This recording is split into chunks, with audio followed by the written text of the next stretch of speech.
Hello and welcome to the Let You Be You Life Camp with me, Conor Canney. And in this video, we're going to be talking about our grandfather, the sun. Let's go.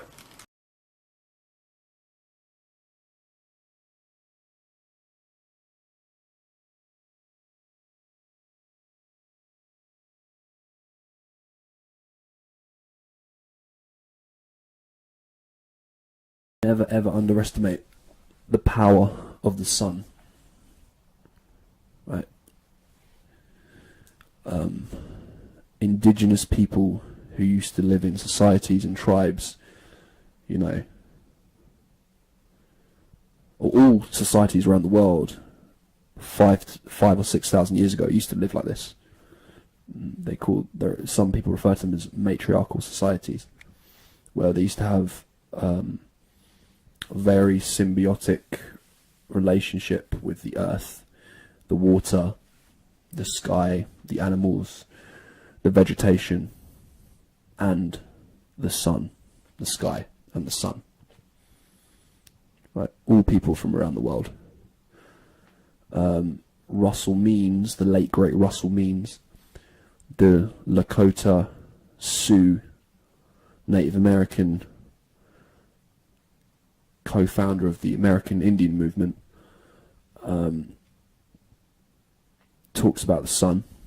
A lot of people from all continents, but particularly Native Americans, revered the sun. Many of the tribes refer to it in their own language as, when translated into English, as our grandfather, the sun. They refer to the earth as their mother. The spirit, some of them refer to the spirit as their father or their mother, which is the great mystery, which was their version of what they considered to be God, but it wasn't the God of the patriarchal religions, the Abrahamic religions, the gods of Hinduism, Sikhism. I don't know too much about Hinduism and Sikhism, but the Abrahamic religions of Christianity, Judaism, and Islam. It was more of a mystery. There was not a story like, oh, God is a male and God is this person that invented things in this way and blah blah blah, and you must obey him. It was like, this is our nature, is our God, in the same way that Russell Brand talks about his belief in God in a more spiritual, agnostic way. That's the way I see God as well. I don't necessarily want to refer to the being or whatever you want to call it as God, but for want of a better term, if we're talking about this being, God might be a good term, but the great mystery or whatever. So they had a very symbiotic relationship with, like I say, the earth, the water, etc. And the sun, they worship the sun, and many pagans worship the sun. Right, whether you want to call them pagans or not. Many people around the world who lived in harmony with the planet worship the sun because they really recognize that the sun was the source of all life. The sun was the source of all life. And the sun is what grows the vegetation, or allows the vegetation to grow, gives it nutrition, and also us as human beings. We need to never forget we get nutrition and healing from the sun. Now, of course, we can get all kinds of horrible things from the sun if we stay too much in the sun, particularly those of us with a lighter pigment, right? With less melanin in our skin, i.e. White people.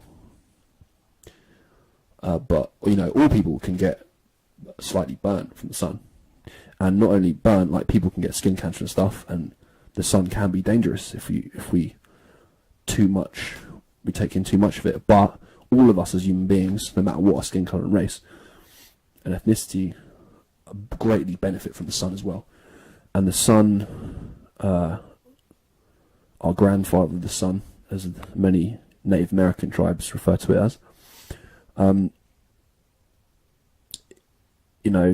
we get vitamin D from it. We get a whole other bunch of nutrients. We get a whole other bunch of processes go on as well, which I'll let you research. And especially around this time of year, the time I'm making this video, in December, right, the winter time, many people get depressed because they don't have enough vitamin D, and they're also not outside, and they don't get much sunlight. You know, as I spoke about in the video Sleep in Darkness, there are certain hormones which are produced during the day when we're outside. Now, those hormones will still be produced, as I said, at night and during the day, and inside, away from the sun, if the light is on. I'm not a scientist, I couldn't exactly say that the exact same hormones and it work in the exact same way, but I pretty much have heard from scientists and other people that is kind of how the basic idea of what is going on. And in the same way, we have a very symbiotic relationship with the sun, and we need to recognize that when we're outside in sunlight during the day, that's a very healthy relationship, because before alarms and clocks, the sun was the main source of, that would tell you the sunrise, this is up, everything is awake, things move in cycles, yin and yang, and it's time to get up now. And people don't have a very, many people don't have a very healthy relationship with the sun anymore. Many people, especially around this time of year, don't see much sunlight. They get up in the morning when it's dark, some people, and they go to work, and then they're inside all day, and then it gets dark and they go home, right? So I'm just reiterating, it's important for all of us to go outside into the sunlight and get some of that good nutrition, and it will feel better physiologically, mentally, emotionally, and spiritually. Remember that, guys. Worship the sun.